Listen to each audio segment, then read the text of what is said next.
राधे राधे, जय श्री कृष्णा।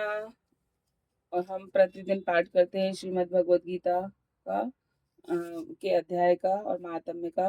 तो आज हम पाठ करेंगे श्रीमद् भगवद गीता के 15वें अध्याय के महात्म्य का। तो आप ठाकुर जी का स्मरण करते हुए सावधानी से सुने।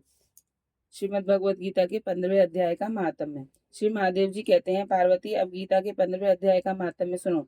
गौड़ देश में कृपाण नरसिंह नामक एक राजा थे, जिनकी तलवार की धार से युद्ध में देवता भी परास्त हो जाते थे। उनका बुद्धिमान सेनापति, शस्त्र और शास्त्र की कलाओं का भंडार था। उसका नाम था सर्व मेरु मेरु मेरुदंड। उसकी भुजाओं में प्रचंड बल था। एक समय उस पापी ने राजकुमारों सहित महाराज का वध करके स्वयं ही राज्य करने का विचार किया। इस निश्चय के कुछ ही दिनों बाद वह हैजे का शिकार होकर मर गया। थोड़े समय में वह पापात्मा अपने पूर्व कर्म के कारण सिंधु देश में एक तेजस्वी घोड़ा हुआ।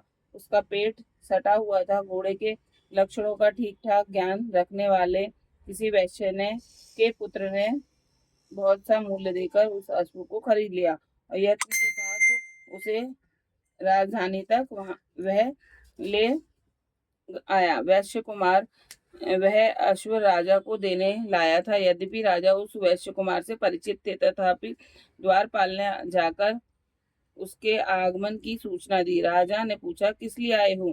तब उसने स्पष्ट शब्दों में उत्तर दिया, देव सिंधु देव में एक उत्तम लक्षणों से उत्पन्न अश्व था, जिसे तीनों लोकों का एक रत्न समझकर मैंने बहुत सा मूल्य देकर खरीद लिया है। राजा ने आज्ञा दी, उस अश्व को यहाँ ले आओ।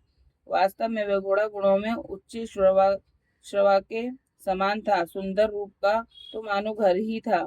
शुभ लक्षणों का समुद्र जान पड़ता था। वैश्य घोड़ा ले आया और राजा ने उसे देखा। अश्व का लक्षण जानने वाले अमात्यों ने उसकी बड़ी प्रशंसा की। सुनकर राजा अपार आनंद में निमग्न हो गए और उन्होंने वैश्य को मुंह स्वर्ण देकर तुरंत ही उस अश्व को खरीद लिया। कुछ दिनों के बाद एक समय राजा शिकार खेलने के लिए उत्सुक हो उसी घोड़े पर चढ़कर वन में गए। वहां मृगों के पीछे उन्होंने अपना घोड़ा बढ़ाया। पीछे पीछे सब ओर से दौड़कर आते हुए समस्त सैनिकों का साथ छूट गया। वे हिरणों द्वारा आकृष्ट होकर बहुत दूर निकल गए। प्यास ने उन्हें व्याकुल कर दिया।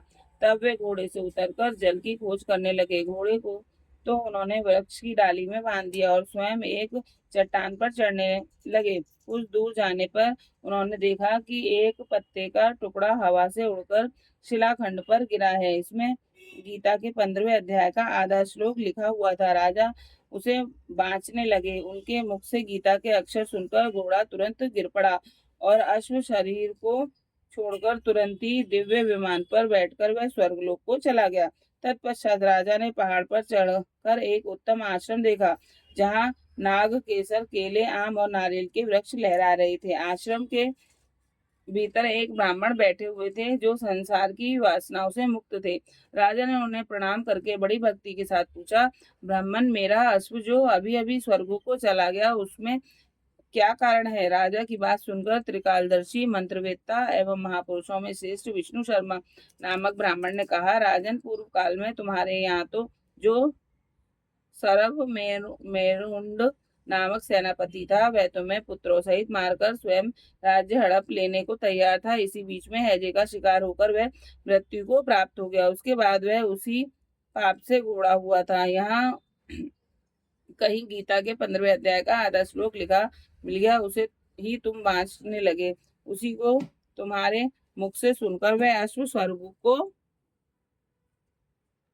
प्राप्त हुआ है। तदंतर राजा के पार्श्ववर्ती सैनिक उन्हें ढूंढते हुए वहां आ पहुंचे।